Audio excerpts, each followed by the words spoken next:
Hello, everyone, and thank you for joining us today for this joint event between AIA Emerging New York Architects and the Pratt University. My name is Edgar, and I am the ENYA co-chair and the contributor. And I would like to express my sincere thanks to the Pratt faculty members in playing a key role to making this happen. I would also like to ask all the participants and speakers to turn on the video, and all the attendees just to turn off the video, and you can also select the option to hide non-video participants so we can only see the panelists on our screens. We will start the event today with the opening remarks from the Dean, you all know well, Dr. Harrid Harris, followed by a brief presentation about AIA and the TORCHU program by ENYA co-chairs Nihua and me. We will then jump into a panel discussion, which will be moderated by Mr. Theo Harris-David. And if you have any questions along the way, feel free to drop them in the chat, and we will try answering them all during our Q&A session afterwards. To sum it all up, this is all about you guys and what we can share with you tonight. So with that, I'm going to turn it first to the Dean of the Pratt School of Architecture, Dr. Harrid Harris. Thank you so very much. Very generous of you to introduce me. I'm going to present a few slides and I hope they're not too dull.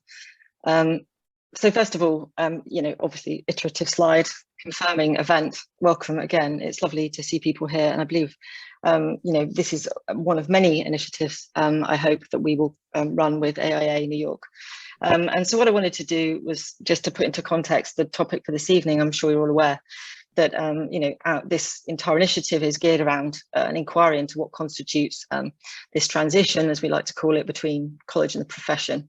And so tonight we're going to hear some remarkable testimonies from some highly regarded architects among our faculty, and also landscape architects, who I think have got a really refreshing take on not only how to kind of operate professionally in the world, but then also how they connect that back to teaching too. So what's interesting about all of them is their positioning relative to the fact that they can look across both sides of the fence and in a way connect professional practice with their pedagogies. One of the things that's interesting me, I'm always totally interested actually in etymologies of words, meaning their origins. And of course, mentoring is an interesting word. I mean, first of all, ment comes obviously from Latin, meaning mind, thinking, reflection. So to mentor is actually to stimulate the mind, to find a connection to ideas. And I think that's something certainly that this initiative and the School of Architecture has. We're not here necessarily to be prescribed to or instructed. And there's an emphasis, of course, on this idea of discussion and stimulation, because in many ways, if you tell a car to drive, it wouldn't drive very well. But of course, if you stimulate it to do something through, and then it takes action of its own, then it's a whole other ballgame. So in many ways, the philosophy, I suppose, with our teaching and between this initiative and our school is this understanding that really the impetus comes from the student or the young practitioner. It's less about being instructed on what to do, but more about creating a space where possibilities can manifest and emerge that are very much tailored around what students and graduates want. Of course, right now, added to the general challenge of moving between, what is for an undergraduate architect, especially a 5-year-old family, into a professional world of new businesses and new friends and new colleagues, is the added complexity, of course, of what the recession has done, but also in general, there's always been challenges around architecture, employment and so on. And it's always been relatively robust next to other disciplines. Of course, this is old data, but it's interesting understanding that, we've always been successful as a community, if you like, across the boundaries of education and practice of looking after ourselves and looking after each other through reasonably robust graduate employment. But I think, of course, what we now see is, in a way, a new impetus around what else can architecture degrees do. And I only wanted to throw in a couple of slides, not as a book promo, just because I want to talk a bit about, this idea of what is an architectural education, and indeed, what is architectural practice. So I think conventionally, of course, we understand architecture to be very much around buildings. But then, of course, now we have a climate crisis, and we also have a more challenging ethical context in which we work. And the reason I mention this book is only because it is evidence of my arguments, not, as I said, book promo. But it's very much around understanding that now what you thought was architecture, which is turning up, designing buildings being made, dealing with clients and everyone else in the design team, the expansion of architecture's boundary is in some ways encouraging. And it's not necessarily a sign, I think, that it's failing to be good at buildings. I think it's showing that its intelligence very easily transposes into other contexts and has the ability to transform across sectors beyond the construction industry, which I think is super exciting. And in the book, of course, all this shows is just in a way, the typologies of activity that fall under this broader umbrella of architecture and beyond that the book really tried to define. And I wanted to talk a bit about this because they're quite nice examples. This idea that in some ways there's nothing wrong fundamentally with architecture practices, of course, at least those that don't exploit students and make them pay work for no money. But there is something, of course, that in some ways, students don't always want. We know that most graduates from architecture degrees don't want to become architects. But my contention is, in a way, we should all give them the title architect, because you can be an architect of a political system, or you can be architect of a recycling system, or whatever it is, doesn't matter. But that intelligence, that three-dimensional, multidisciplinary and multi-epistemology thinking can very easily give you lots of opportunities. And again, thinking about doing ethical work, but moving beyond actually the manifestation of buildings and being much more systems oriented. This is one example from Chris Hildrey, who created dematerialized addresses to give homeless people a residence that would allow them to qualify for jobs. And of course, in example of Rotor, this idea that when you think about what architecture is, we always think about it as the creation of a building, not the uncreation of it, right? So we don't think about it in terms of its deconstruction and the responsibilities we should carry towards, can that building be dismantled and then, in some ways non-toxically, composted or repurposed? These are questions we're not really asking ourselves and our students, but I do think it's very much the future of architecture. And then, of course, how some people use it as a tactic for inclusion and social justice, others for forms of activism, representation, another example. And then, of course, also in the example of forensic architecture as a means to confront political systems. So the reason I show all these slides is really just to remind you of what powerful discipline, what powerful subject, and what powerful profession architecture is. And I think that at this point, when we look to, in many ways, the latencies of a recession and the challenges as we're defining them for the purposes of the discussion regarding your transition into professional practice, I see this as a really exciting time, not just to sort of think, how do I fit into what architecture is, but how do I expand what architecture is? And I think we'll certainly hear some testimonies this evening that reflect on that. So without further ado, I'd just like to, first of all, and I've got a list, I have to look it up because I won't remember everybody's name. Obviously, these speakers are going to be introduced, but I did want to thank, first of all, the organisers, which is phenomenal of them, and of course, and Theo, who was the convener of all of this, and you'll hear from Theo in a moment. He'll obviously introduce the panellists and we'll speak, we'll thank them all later, but it does feel very necessary also to thank Nicole, who has endured my unavailability serially for any kind of meeting, but has clearly put a ton of work into convening this, so thank you very much indeed. And of course, we do, as you know, love to hear from you in the chat, and that's what the chat is for. These are questions that no doubt will be fielded to the presenters today, who are highly regarded faculty, which is why they're here.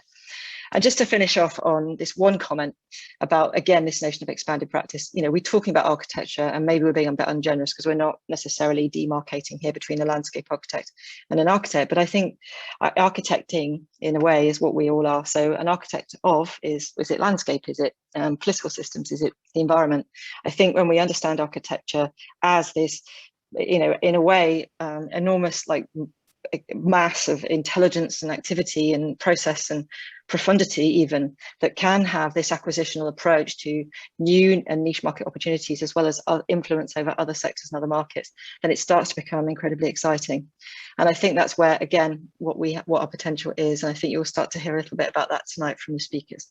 So over to the marvelous Theo, who will obviously introduce the next section. So I'll stop sharing. One sec. Did I present any of that? Didn't know, did I? I didn't. Okay, didn't project it. Never mind. Sorry about that. I just showed a whole slideshow and didn't. Yeah. Actually, it's over to the ENYA co-chairs. Sorry.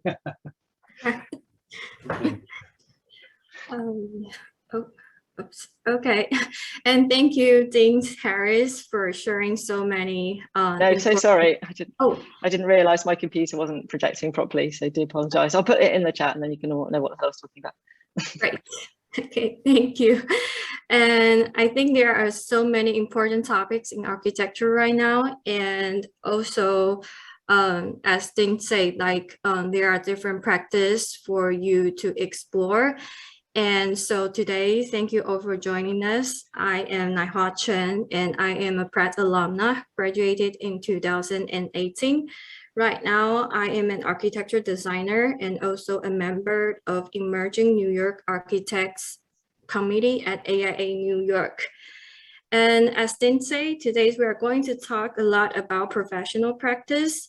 But in the following presentation, we are going to talk one of the very important supports in your career, which is professional affiliation. And as some of you may know, there are a lot of professional organizations in the architecture industry.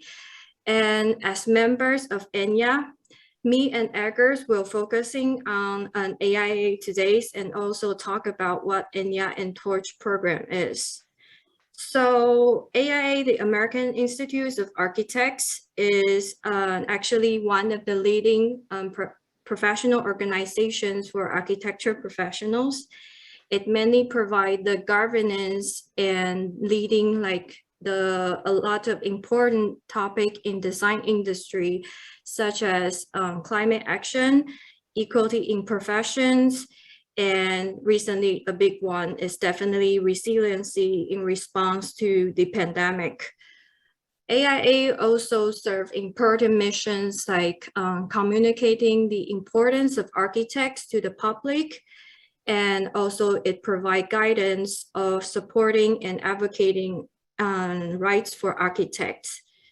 Next slide, please. Yes, so in AIA, you will be able to get access with a lot of resources, like latest industry news or different AIA conference for you to stay aware of what is going on right now in the industry. Also, it has around 100,000 members across the state. So you will be able to get connected with a lot of professionals. For those who are pursuing the licensure, there are a lot of AIE preparation material for you to use. And a lot of students don't know about this is that there is a free 18 months associate membership for the new graduate students. So I think it is a good opportunity that you can take the advantage of this and try to explore what the professional affiliation can help you in the near future. Next slide, thank you. So I think you may ask some questions like, with so many resources out there, how can I start?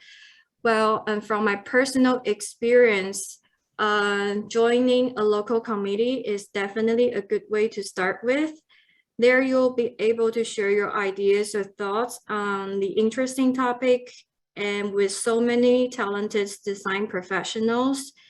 And if you are a young professional like me, Edgar, next slide, thank you.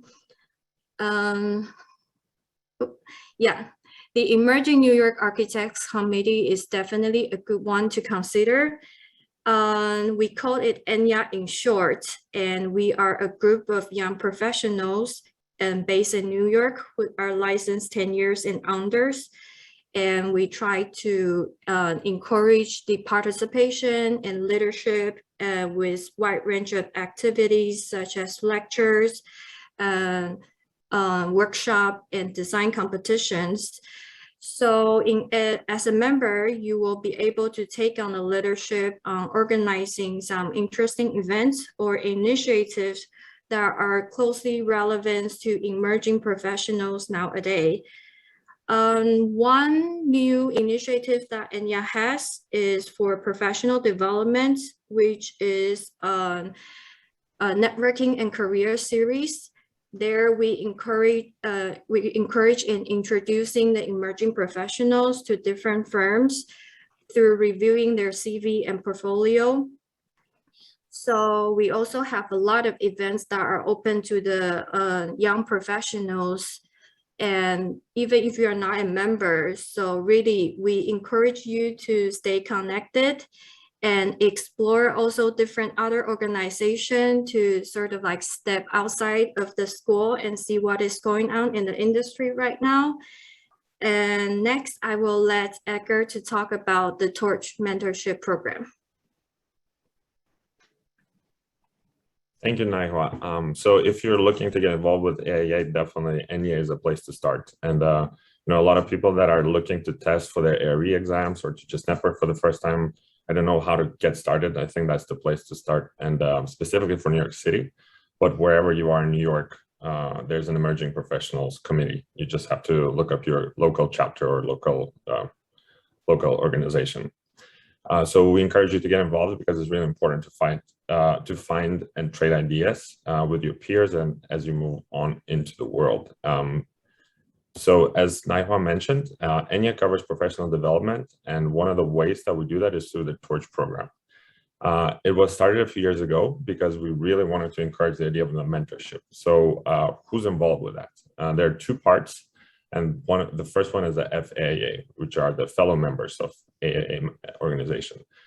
These fellows are people that have been an outstanding members of the AIA for the 10 plus years, and they've shown or served us in an exemplary way, either through design, through education, through firm leadership or similar, and they've really proven to be invaluable assets to the community.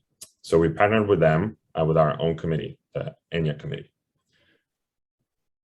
And what we do is we put a series of panels which are open to the public, which you still can attend, and I'll talk about that in a bit. And as we have 2 more panels left for this year, and everything is virtual at this point, so it's really easy to join. You can also go to our TORCHU website and watch all the previous recordings of the previous panels. So the resources are out there. And another very important part of this program is a one-to-one mentorship. So this is what I think we really do in this program. It's because we need to build the relationships between the generations. And as you guys move up, you need to learn new skills. You need to understand what's out there. And then the ways you do that are speaking to the people who've done it before you. So we try to build those bonds and create the environment where it's easy for you to find that. It's sometimes difficult to just build these relationships in the office or within your immediate group of people that you interact with constantly or on a daily basis. But I'm sure some of you guys have experienced that outside of your school, so you can obviously see the benefit of it. So to dive into a little bit deeper into the panels that I discussed. So as mentioned, all of these panels are open to public, and each year we have a different curriculum, slightly different curriculum. And this year, the things we covered are listed here. And for example, the first panel was the panel on the career paths, like what options are there for you? Do you want to go into public sector? Do you want to go into private sector? Do you want to do real estate development, or you're looking into urban planning? There's all these things, we discuss during the panel. We invite professionals that actually are experts in these areas. We all talk about all these options. We have people, and then they share their experience because they've been practicing for some time. Another panel we had was on communicating design, which really starts to dive into how you share your ideas with your peers, right? As for example, right now in university, but instead we talk about how to do that with the clients and how to do that internally within a team. So it's more about discussion about the professional environment and how to project that outwards to the public and to the clients. Then there's the business of architecture. This year, we looked at the entrepreneurship and what it is. As you might know, a lot of people are rethinking whether they should just join the firm right now. Maybe they should, because of COVID, maybe you should branch off, or maybe find some niches in the profession. So these are just some of the few things that come up, and we get to hear from sort of top down from, what is your boss thinking about that? What these people bring in, right? And so there's 2 more upcoming panels. One of them is on October 18th in 2 weeks, and it's going to be on the career advancement, where we will basically discuss what strategies are there to certain career paths, and what steps can you or should you take, and what you should learn to get there. And the last panel of this year will be community engagement and social responsibility, and specifically how a growing number of architects and planners are turning to participatory design and placemaking, and how it puts the citizen and engagement at the heart of the design process, and how it strengthens the communities, which is even more important, I think, during the global events that are currently happening right now. We also have We also had a panel earlier this year, on a similar topic, and where we discussed about how do you deal with the diversity, inclusion, and equity in the community at both the grassroots and institutional levels. We also spoke about the sustainability and or how to sell the sustainability to the clients. In general, these are the things as architects we find that we have to take a lead in every day with our communities. And finally, there's one-to-one mentorship. If you find these panels enlightening, you can join us by submitting a brief application, and then we'll try to pair you up with one of these fellows to get a personal guidance. It's that simple. And I can attest that it's a great program, being MNT myself.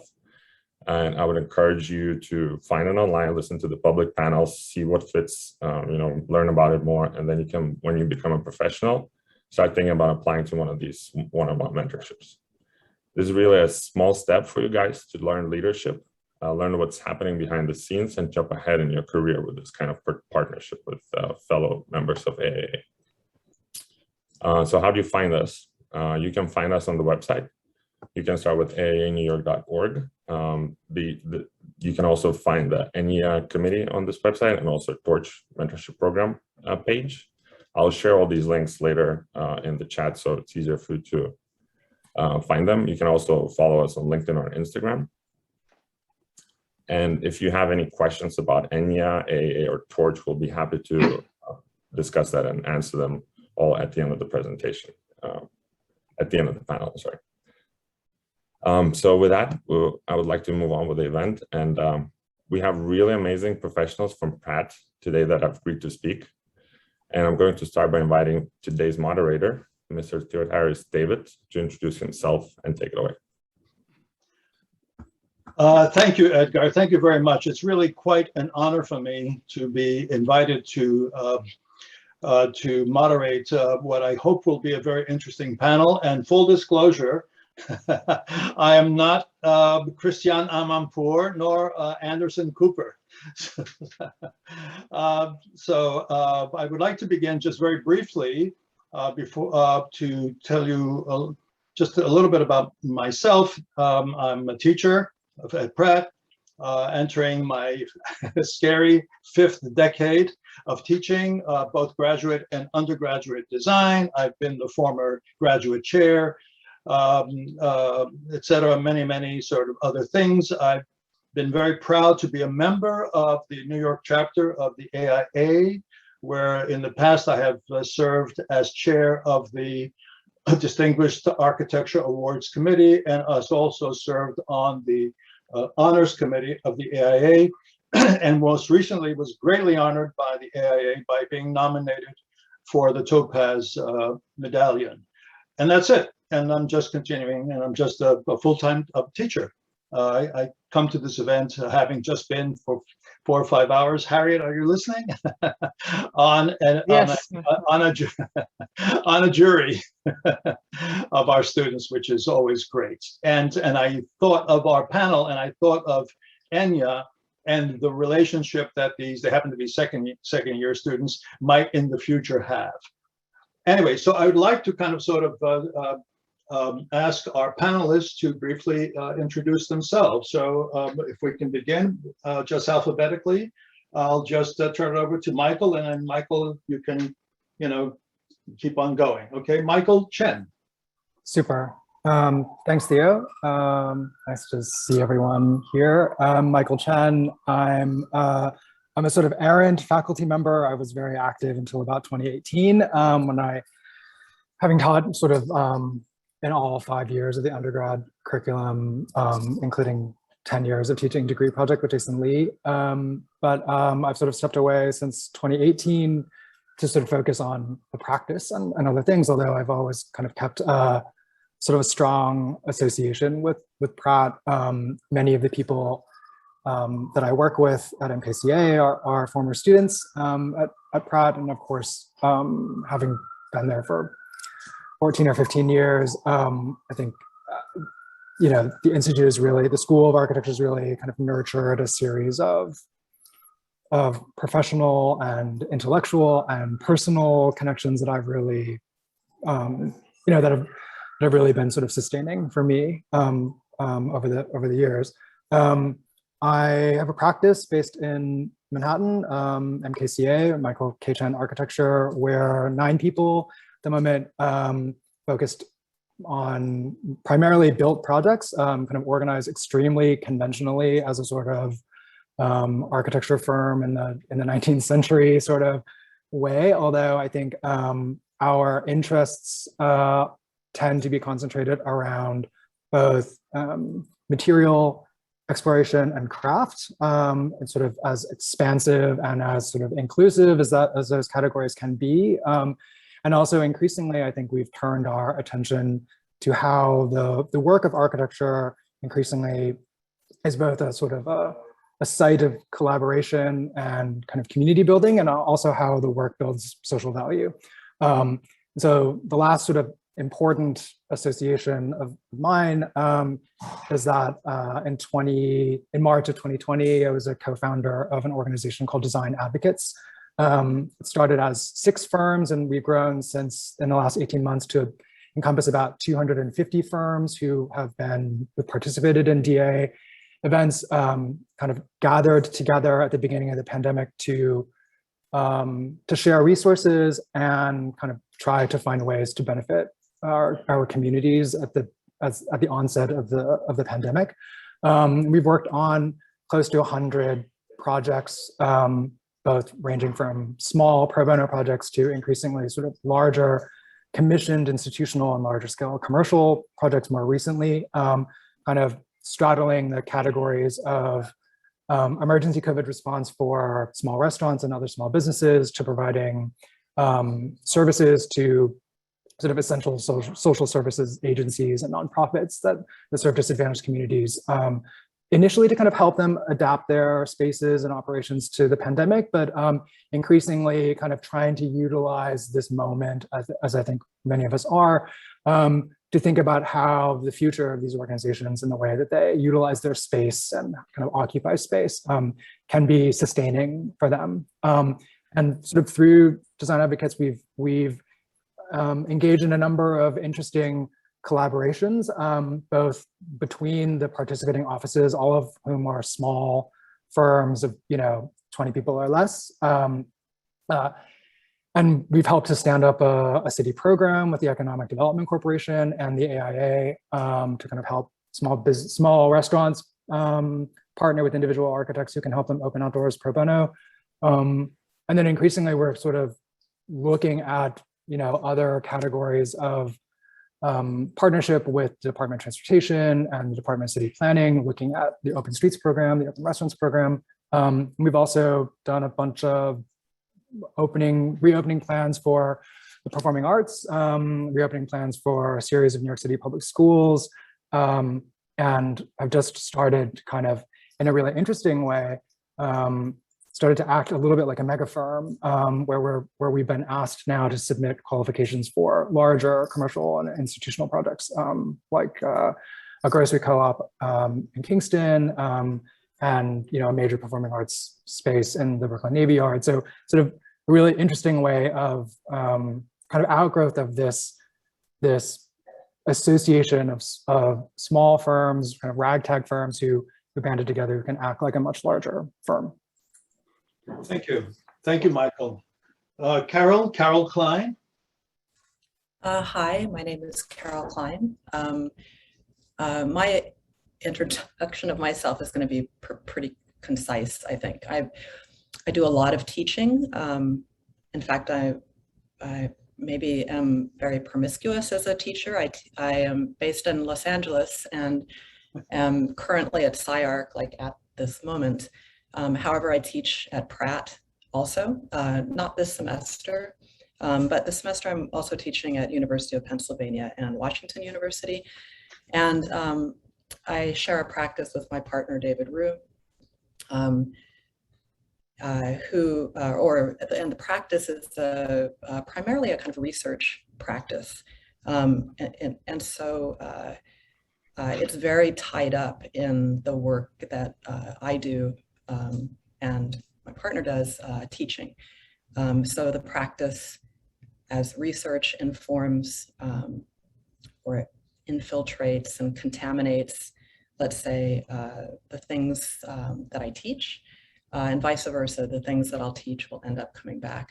Things will come back to the practice and contaminate the work there. And I love the relationship between the practice and the kind of academic work. And so that's my,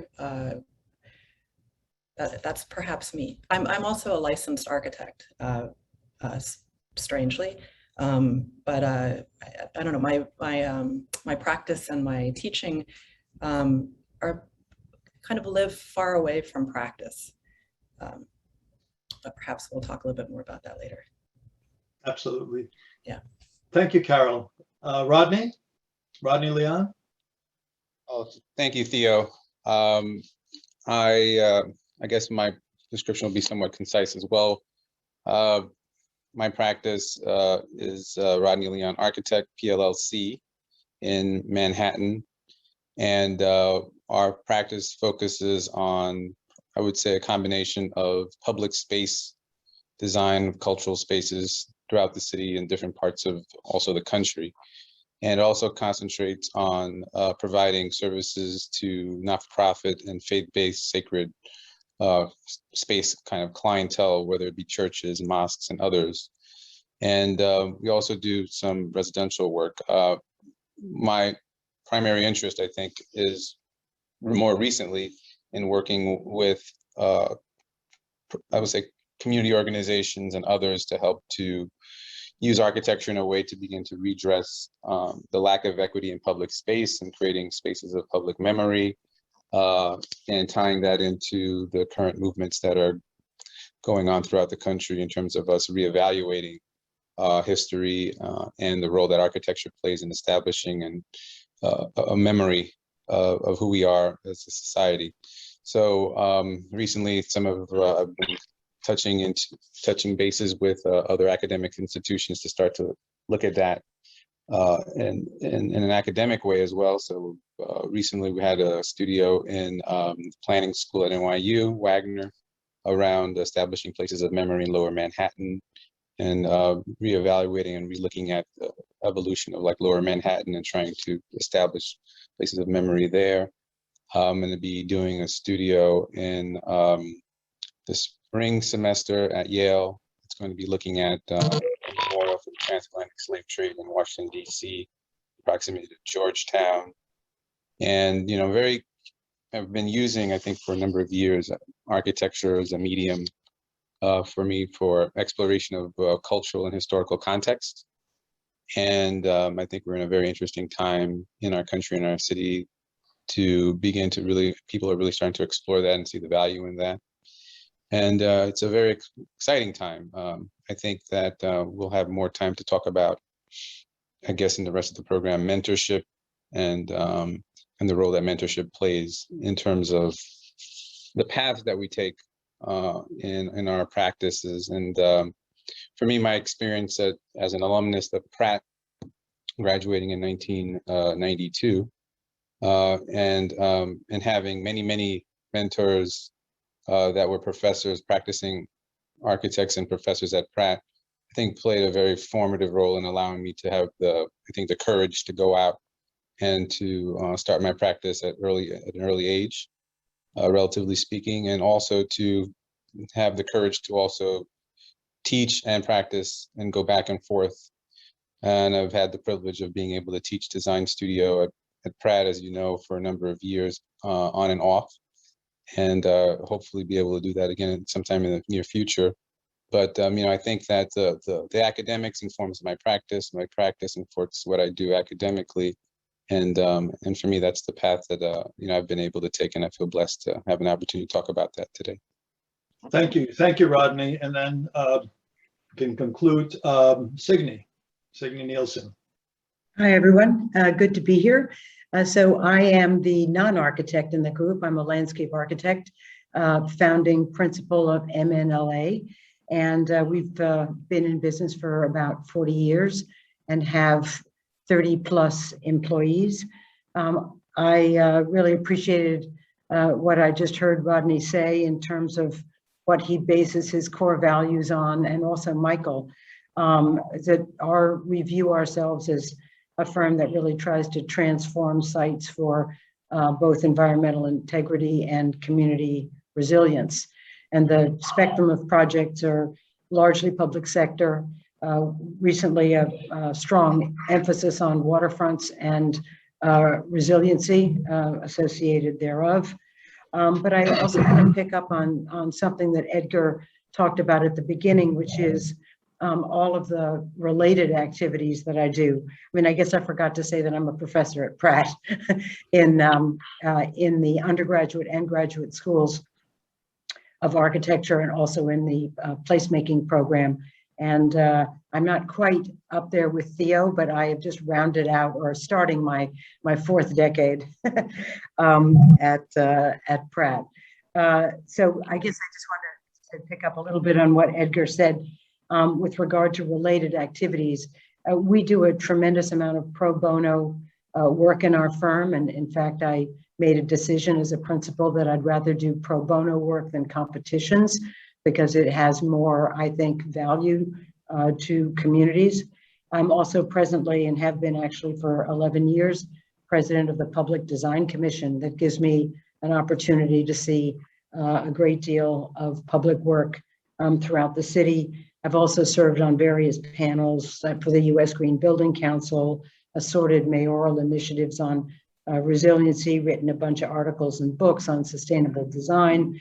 And so all of those pro bono activities have really, I think, enabled me to sort of get out of my shell and meet people, and in turn help other people along the way.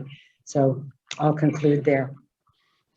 Thank you, Signe. And so I'd like to, as a kind of a prologue, if you will, to my first question to our panelists, I'd just like to add to what's been said by saying, for instance, Signe, as far as I'm concerned, and others, you have redefined in the most humane way what is meant by landscape architecture through the Realize project, which we are now all benefiting from, working with a complementary discipline, Heatherwick Studios, Little Island on our Hudson River. Rodney has brought to our attention a significant part of our history through his design of the African Burial Grounds Memorial in downtown Manhattan, and his championing of NOMA must also be noted. Michael, through your intimate way of connecting the previously homeless to sources of knowledge and places of learning, through your Realize Children's Library design, and as you have mentioned, co-founder of Design Advocates, providing long-term design solutions for community in need. And finally, Carol, your provocative, speculative design explorations with a special intelligence employing advanced digital technologies as a creative force, and that through digital speculation, in my view, opens doors. So your speculation opens doors to new futures. So with that, may I pose to our panelists the first questions. What role, if any, have organizations like ENYA or the AIA or other professional or special interest communities played in your realizing your goals? At this stage in your diverse careers, what kind of support would you welcome? Who wants to go first? Or I can call on someone. Signe, can I call on you to try and answer that from your perspective? I'm not sure I can answer the last one on the help part, but I'll get there. I think that one of the things I can think about is that when I was starting my career, I felt completely alone. There were so many aspects of starting a business that I did not learn in school. Everything from business to insurance to human resources, and through actually an organization that I joined, which was Architects and Planners and Designers for Social Responsibility. I met a number of allied professionals, young like myself, and we've developed friendships that honestly have lasted now for 30 years. So I'm very grateful for that, and one can learn throughout one's life. I think another thing is that as you go through your career, your professional life, you're always confronting questions. And which direction should I take my firm? How shall I handle this problem? Are you seeing that anywhere else in the country? And just because sometimes you feel so alone, and then you realize there are a lot of other people out there struggling with the same things you are. And I think that's what's so essential about these professional organizations. Thank you, Signy. Michael, can I ask you to add? I'll follow up on that, because I think that I'm a latecomer to the AIA. Like I was I was out on my own for a while before it really occurred to me to join it as an organization. And I think that is because the most helpful and sustaining associations that I had as a sort of younger practitioner and still are the ones that I have with my peers. So that's the sort of relationships that are forged in the context of school, in the context of teaching, in the context of competition with other practices and practitioners. You know, sort of we have a really unique kind of we have a really unique culture among architects, because we have community, but we also have competition with one another. We're sort of constantly competing with our friends, sometimes our closest friends. So it's a strange sort of cultural stew that we're in. But I think that finding ways to transcend the kind of competitive aspect of those relationships, and really to draw on the kind of community dimensions of those relationships, has been incredibly helpful to me, both, you know, for all of the reasons that Signy outlined, in terms of learning how to set up a practice, sharing information, sharing resources, sharing insight, sharing details, sharing technical information.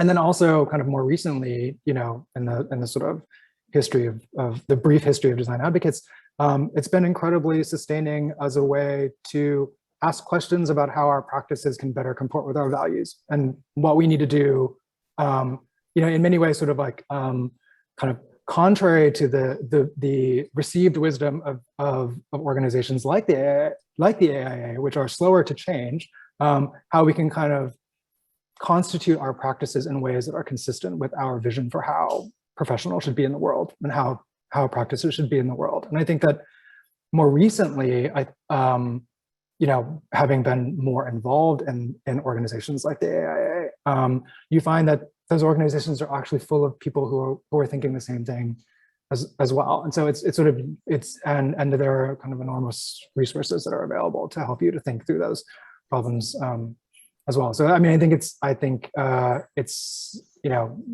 So Michael, so it's not so much the organization as such, but really the individuals is what you're saying, that one can reach out to. Yeah, I think that's right. Mm-hmm. And again, as you say, you described yourself as a newcomer. What kind of support would you welcome? I mean, I think that the AIA, you know, one of the things that I learned, sort of having been a part of the organization in the last maybe like 5 years, is that the sort of committee structure of the AIA, particularly of the New York chapter and the Center for Architecture, is incredibly robust. And there are many, many, many, many opportunities to pursue interesting agendas through that. And that, you know, there are so many people who are kind of active in the AIA who have a more expansive vision of what architecture practice is and can be than maybe what you would think or what I thought before, you know. Good, thank you. Carol, if we can go to you to kind of sort of rephrase it. I mean, in your very special, you know, and career and career path and creative path, yeah, what were or are those organizations or bodies or whatever, however you want to describe them, that have and are still, if you will, hopefully supporting your work, your research? Well, it may be useful to just describe perhaps the beginnings of my career too. I went straight from being a student to working for one of my instructors, and her practice, which was a built practice, was very, very small. I worked for a number of years, and I was very often the only employee in the office. And so it became a model for mentoring, and it became a model as a kind of office in a way. To some degree, the small office was the only office I ever knew. And despite it being a building practice,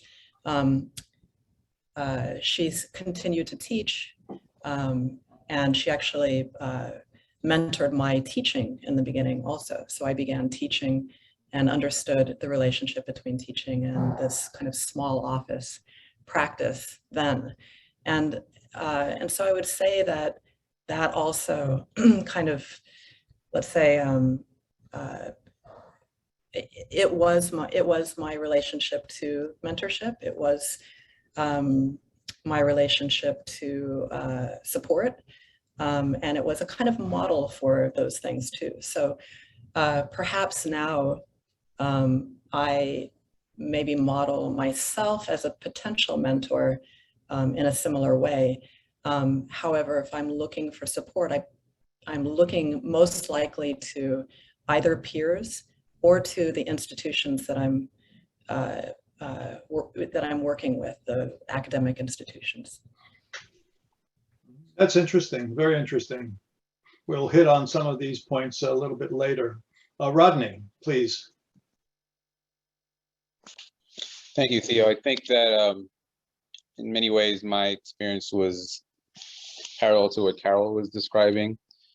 However, I was, like many of us, maybe in my generation, I worked my way through school and had experience in a variety of architecture practices of different scale and scope, and often through the connections of the professors that taught at Pratt that had their own practices, I was able to be exposed to not just the practice, but also to the professional organizations that relate back to the practice. So the AIA or other organizations like that were something that I came later to as well in my professional career.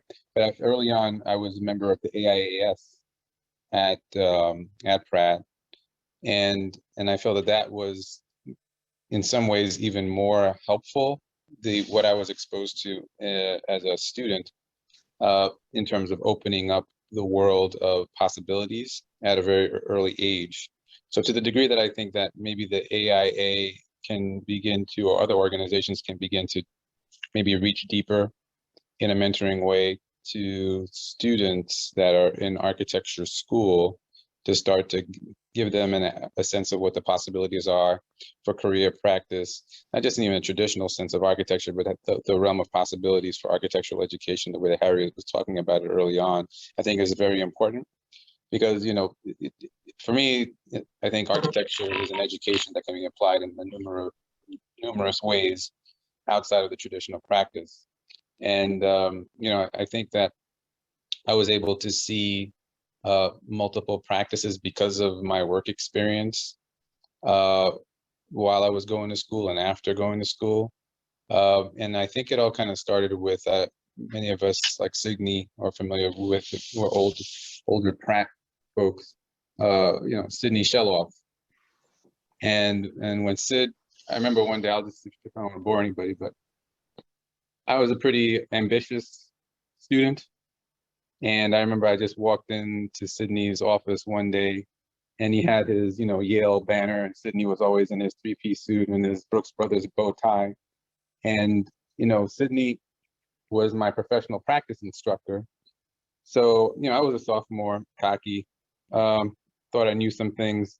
And, you know, Sydney saw something in me, and I asked him for if he would help me find a job that summer in his famous Rolodex. And he sat me down, looked me over, didn't say anything, told me to sit down, picked up the phone, looked at his Rolodex, called up somebody on the phone and said, "Hi, Jerry Simon, I have a talented young architect here that's looking for a position." And I looked around, I was wondering, like, who is he talking about? And he was talking about me. And I got, you know, my first job, you know, from Sydney's faith in me.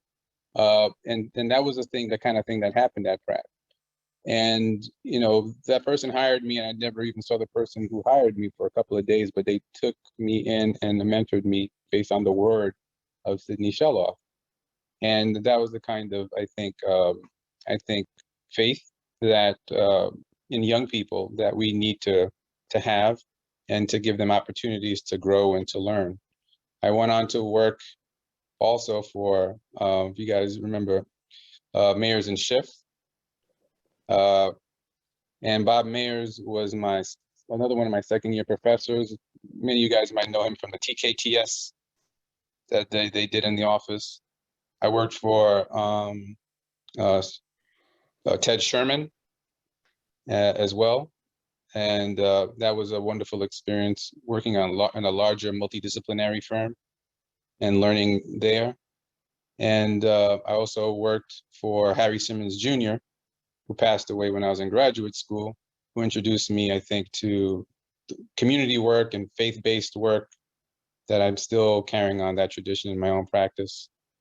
And, you know, I think that, you know, the AIA, you know, shouldn't just focus mostly on professionals, but I think we can focus a little bit more on young people and expose them to as much as possible at an early age so they can find their own path. And that's what I'd like to see happen a lot more. Yeah, let me just add just a couple of things. First, a very quick story. I had, believe it or not, despite my white hair, Sydney Shelloff for construction documents. He gave me an F in wood. Construction, but anyway, but I think what Rodney, the point that Rodney has raised is this: as we use this term grassroots, but it's one thing to use the term; it's another thing to really do it. You know, so this I think any of the professional organizations there should not be an age limit, so to speak, in terms of who they reach out to. Okay. It is kind of realizing the potential, if you will, of various groups that I think is very, very important. That's great. Yeah, and so so now I think it's maybe I'm concerned, but as a kind of sort of a follow-up, how should the AIA, ENYA, or other organizations evolve? And maybe some of you have touched on this already, to meet the needs of emerging professionals and our graduating students. Rodney, you're shaking your head. Do you want to take a stab at that one? Or Carol, before, you know, I know you have to scoot off, but before, do you want to, from your perspective, you know, how that might work? Think about. That's a tough one. I'm not sure I know. It's a tough one. That's why we would appreciate kind of your reaction. Well, it's a tough one in particular for me because I don't think about these types of organizations so much. There are, you know, because my career is so like yours, Theo, is so invested in academia. You know, I've been around things like programs being invented in order to help students have careers that look like mine. You know, careers that that kind of dive deep into you know, this kind of research or academia pedagogy programs, and so I think about you know, why those kinds of programs were invented and how useful they are for the students and the people that have a desire to enter into the architectural profession of pedagogy. And so perhaps my answer might be that perhaps there's room in the AIA for a kind of support of either a kind of, this kind of mixed up career that somehow lives in both worlds, a career that doesn't look like an AIA career.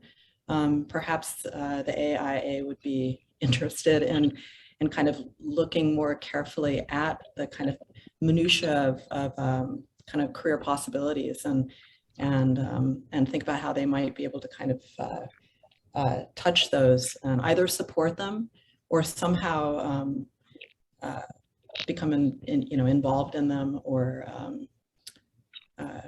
I guess understand how those are made and how those could be supported and perhaps invested in.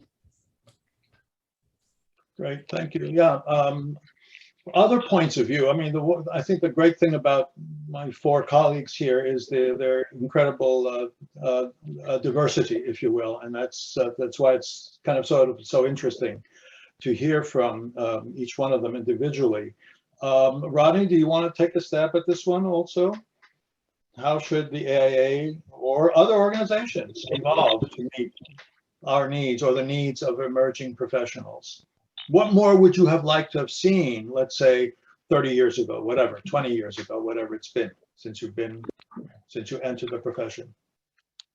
I think in a lot of ways, and some of the things that Signe had mentioned early on about how to transition the practice of architecture of design into a professional practice of architecture in a practical way.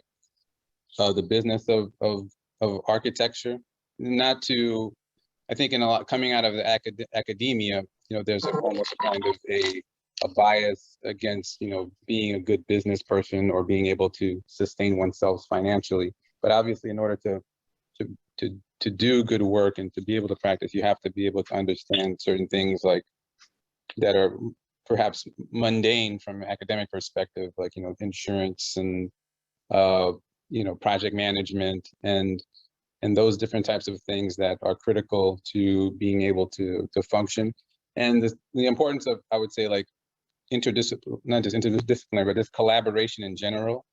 How to structure partnerships, joint ventures, how to begin to leverage some of your skill sets and really collaborate with others and be complementary in order to expand your practice in a way which is sustainable and not have to take on too much risk and liability and stress yourself as an individual practitioner, but being able to kind of collaborate with other practitioners, maybe in a similar way that Michael was talking about earlier. I mean, these are kind of like strategies, I think, that allow one flexibility to be able to develop professionally and to grow and be sustainable in that. And I think, coming up with some out-of-the-box strategies, essentially, in order to be able to be a practicing professional architect in a city like New York, which is so hyper-competitive, hyper-expensive. Regulatory environment is insane with the building department, and also piles and piles of like regulations we'll have to deal with in terms of energy requirements, sustainability. Meanwhile, I don't think the fees are obviously growing to the same degree that the complexity is growing. So how do you navigate that and maintain a sustainable practice? I mean, these are the the kind of things that I think would be very helpful for young practitioners to be able to figure out what they want to do moving forward. Navigation and sustainability, interesting. Signe, you want to pick up on that? Well, I wanted to speak about an organization that I'm just been made a board member of, which is the Landscape Architecture Foundation. And they, in concert with the American Society of Landscape Architects, the comparable version to AIA, have looked at the trajectory of largely BIPOC students and have determined that there are two places in their life where mentorship and financial support is essential. And that is during school, where they need help in order to finish financially. And then in their first step out of school, mentorship. And so they are they have really reached out to the landscape architecture community and asked firms to be available, and they will pair, just the way Edgar was talking about at the beginning, they will pair leading landscape architects with emerging professionals. And so I'm very involved in it, and I'm now witnessing essentially what Torch is doing. And I just have to say that I think it is really essential. I had a mentor, like Carol described. He was a professor of mine. I went on to work for him even while I was in school, and then worked for him afterwards. And it was also a small firm. You know, I did everything from make coffee to do construction drawings and site visits, and I didn't know half of what I was doing other than the coffee part. And so it was so extraordinary, and that man remains one of my very closest friends and mentor throughout my life. And I guess I just can't reinforce enough how important I think this effort of the AIA is.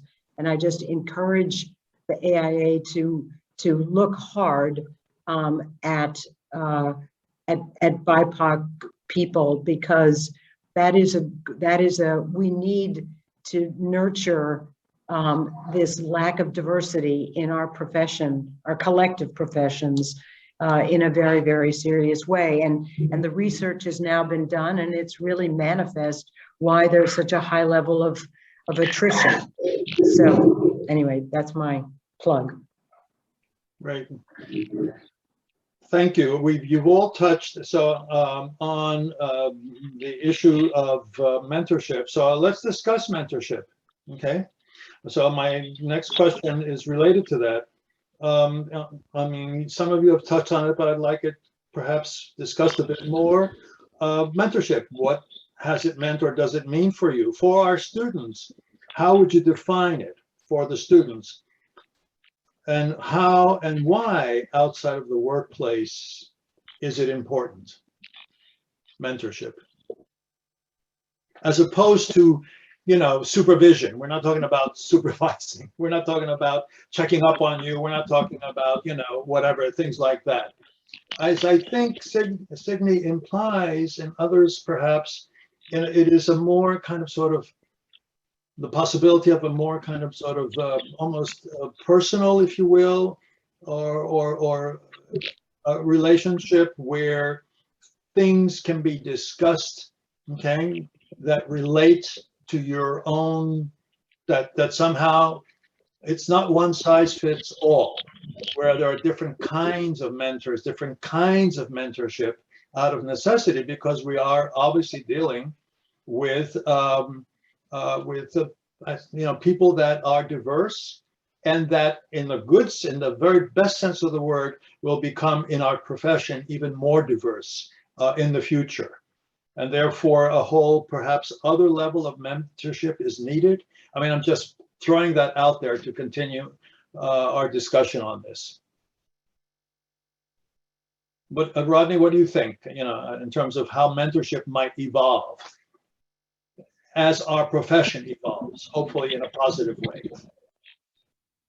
I think in a lot of ways, mentorship is a very personal. It goes beyond the kind of like you're saying, a supervision aspect, right? We're not just checking off a box and hours right. So I think that I was blessed with the opportunity to have different mentors throughout my career, and those mentors are really there to help guide your path and to also minimize the amount of pitfalls that you might and misdirection that you might have in terms of like your journey towards your professional practice or wherever it is that you tend to be going. And I think it's maybe it needs to be a question that's put to the AIA or the profession themselves. Maybe certain firms should have mentorship programs as part of maybe the way that they are evaluated as firms in terms of in terms of how they move forward, because it's a very kind of like personal thing. Like I had, I would say, close relationships with both Harry Simmons Jr. and with Gerard Paul and some others that went beyond and outside of what I was doing in the office with them. And, you know, some of these relationships, just like Signia has mentioned, you know, they're lifelong relationships that are, you know, I think very impactful in terms of the formation of myself, not just professionally, but as a person. So you know, I'm wondering if there's a way for us to begin to establish more of a formal mentorship process in one of the committees that can start to, it's kind of like a big brother, big sister thing. It's a little bit more than just, especially for young people, it's a little bit more than just what happens in the office in terms of kind of registration credits and those kinds of things. So that's a commitment I think that has to be made on the side of the profession. Yeah, I would agree. I think, oh, sorry, Michael, go ahead, Michael. No, I was just going to say, if I could, I also had extraordinary mentorship relationships, but people who are incredibly instrumental to me in my professional and academic development. But I think that I think that maybe the emphasis that we place on mentorship, I don't say it's misplaced, but I think that it's disproportionate to the availability of mentors and in relation to the need. And I think that, you know, I had people who I consider to be instrumental to my personal and professional growth as a young practitioner, as mentors, but where our relationships were fundamentally exploitative as well.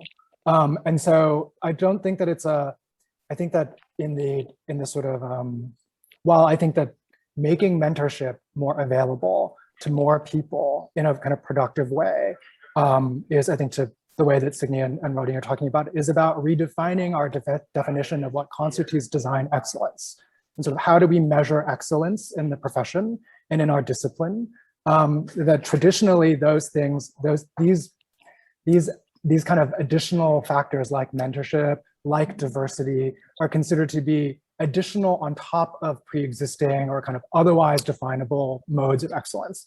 And I think that if in order for them to become more equitably distributed and available in the profession, they have to be moved closer to the center of how we constitute excellence, professional excellence or design excellence in the first instance. And that has to do with reevaluating values, and you know, like it's a deeper thing than I kind of I think that the way that it's often handled is as an add-on to, like, value added to something, to some other thing. I mean, I think that the AIA is in a kind of, and I certainly don't speak for the AIA, but my experience in dealing with the AIA as an institution is also that the AIA is one of the organizations that is charged with safeguarding the definition of architecture practice as it has been traditionally known.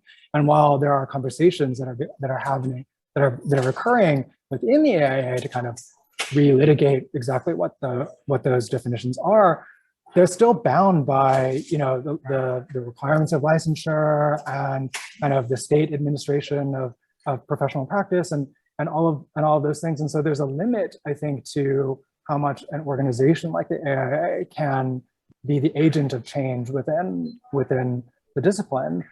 That said, I think that the AIA has an enormous amount to offer academic institutions because they are the paragon of what we consider to be sort of acceptable professional practice.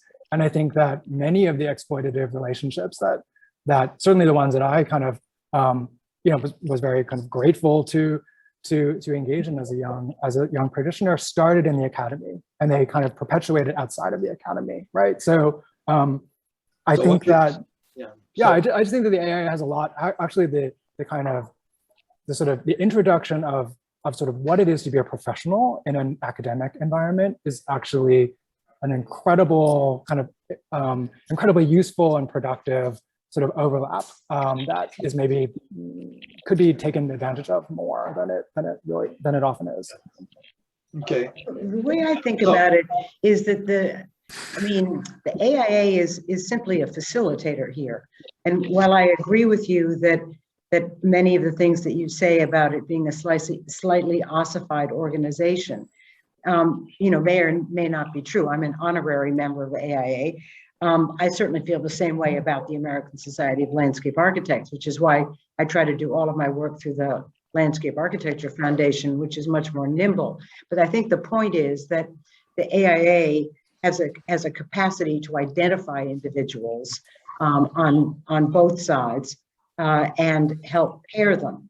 I think the key thing, I mean, Theo, you said that, mentorship is not a supervision, but mentorship is also not lecturing. And I think it's really important that as a potential mentor, anyone on this panel or mentee on this listening, that we need to listen first and talk second, and that the kinds of things that I needed to be mentored about when I was 25 was hugely different than when I was 35 and now 45 and 55 and plus. And so it's the mentor needs to be very in tune with the needs and thinking and what kind of direction is appropriate to give at that kind of moment in that individual's career. Great. Well, we have to move on. Believe it or not, we're running out of time. And I just have one final question. But yeah, but getting Michael back to what you were saying, yeah, I see mentorship really as a path, I would say, towards many things, but a path towards excellence, a path towards achieving a certain degree of fulfillment, in the realm, I call it, of architecture. Yeah. Final question, because I know there are some questions, I think, on the chat. Okay, final question to our panelists from your, I think, very unique perspective, looking towards the future. What are those sources, some specific sources of knowledge, expertise that you would direct ENYA members or our own Pratt graduating students towards, so that they could confront, let's face it, the unprecedented and unpredictable architectural and environmental challenges they will face, along with professional and creative fulfillment and having fun? Quick responses? Okay, I'll throw out a couple. I would really building off Michael, volunteer for existing locally based organizations within a community, join a community board, run for elected office. We need smart politicians out there, and join advocacy committees on the AIA. I'm actually on 2 of them. That's a great way to meet people. And then I would suggest also what our firm does is participate in the ACE mentorship program for trying to guide high school students into architecture, construction and engineering, and landscape architecture. Great. Anybody want to add to that? I would just add that there are a number of other organizations, in particularly in a place like New York. I, for one, benefited enormously shortly after graduate school. The Van Allen Institute sent me to the American Academy in Rome for a quarter of a year. And that was an incredible transformative experience. And it's created relationships that I've held on to ever since. But there are other kinds of opportunities that are available, both with the Van Allen and the Storefront and the Center for Architecture and the Architectural League. There are so many different avenues for interested students to be able to participate in architecture culture in the city. And Rodney?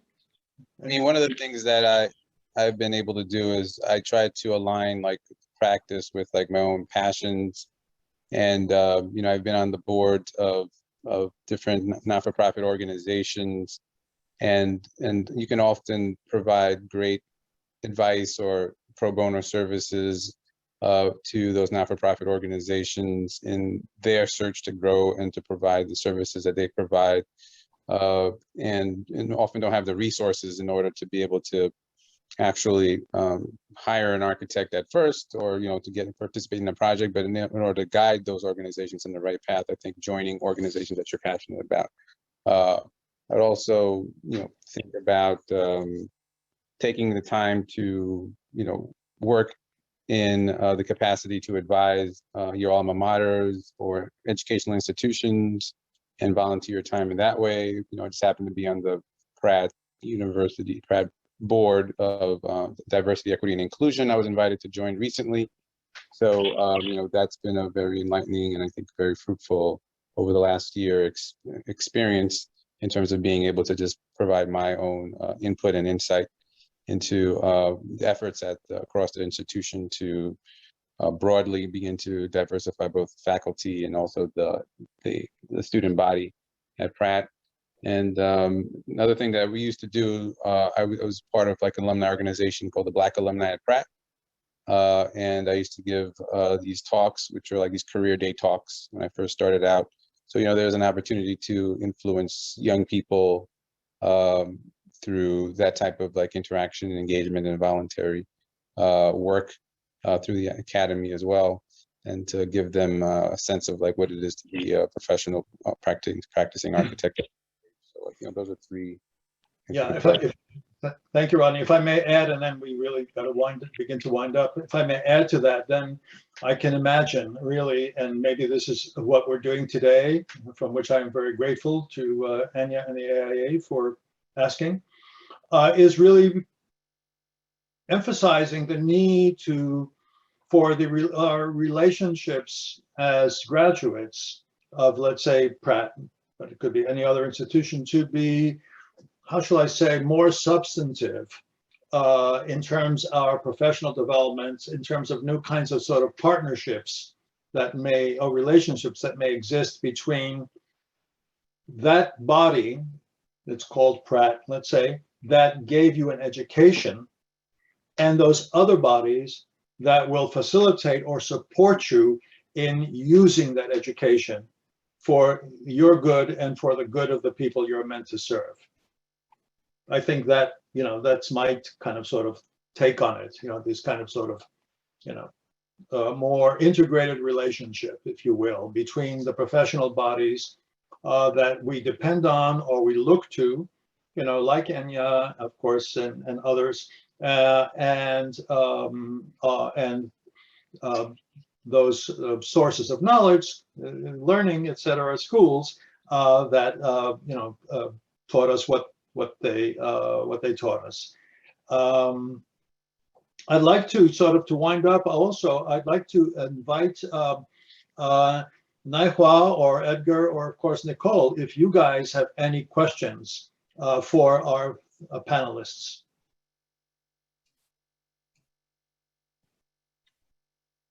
I don't see anything further in the chat, but this is Nicole. I actually just wanted to thank everyone for their time today.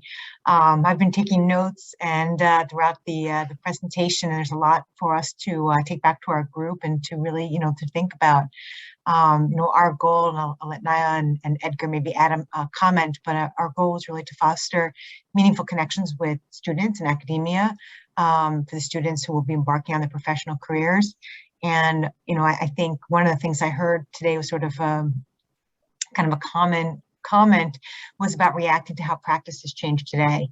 And I think that is definitely sort of a really great takeaway for me. And, don't have any answers today on that, but I certainly, plan to kind of, reflect on that and think about how, we can, continue to sort of morph our program, which is fairly new, and to kind of address some of the comments that were made today. So, I really appreciate everybody's time.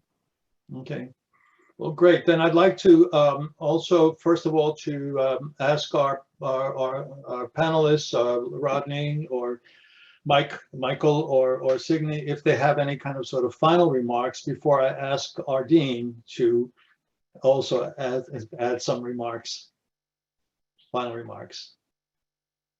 So Rodney, anything, or Signe or Michael? I have a tiny little thing that I was just thinking about in this last kind of a little bit, is that I think that often when you are an emerging professional, when you're a recent graduate, when you're young, professional, you often assume that your input or that your advice are not actually welcome. And I think that organizations like this committee, the organizations that the panelists have all kind of rattled off, like those are all institutions and organizations that are hungry and desperate for input from people who are young and early in their careers. And so, you know, like I feel like most of the advancement and success, you know, to the extent that I've had, it in my career has come from just saying yes to more things, and especially when asked. Saying yes to more things. Mm-hmm. Great. Signe, do you want to add something to the great things you've already told us? I mean, incredible.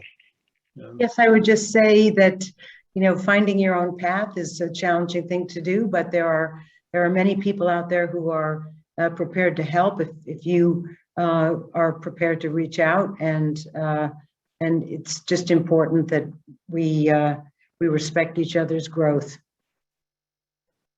Great. And then Rodney, you have the last word. Well, Or a word. well, I guess I would make a recommendation to ENYA to reach out to maybe other organizations that like maybe the National Organization of Minority Architects to also maybe partner on some of your efforts in order to make sure you diversify the committee's membership, because I think it's you know, a lot of young people of color that want to start architectural practices might not necessarily have the resources or mentorship that I had growing up. So, you know, I think it's a great opportunity to begin to also think about that and start to expand and collaborate with some organizations that might provide other resources, membership to this particular subcommittee, and I look forward to seeing that happen. Great. Okay, great. So Harriet, and first of all, thank you, you know, very much, you know, and can I ask you just to add to whatever, a few kind of sort of closing remarks? Thanks, Theo. It was really interesting listening to all of that. I mean, I have to say, there were so many excellent points, it would be hard to synthesize them all. And maybe that's the point, I suppose. If they were not so good, it'd be very easy.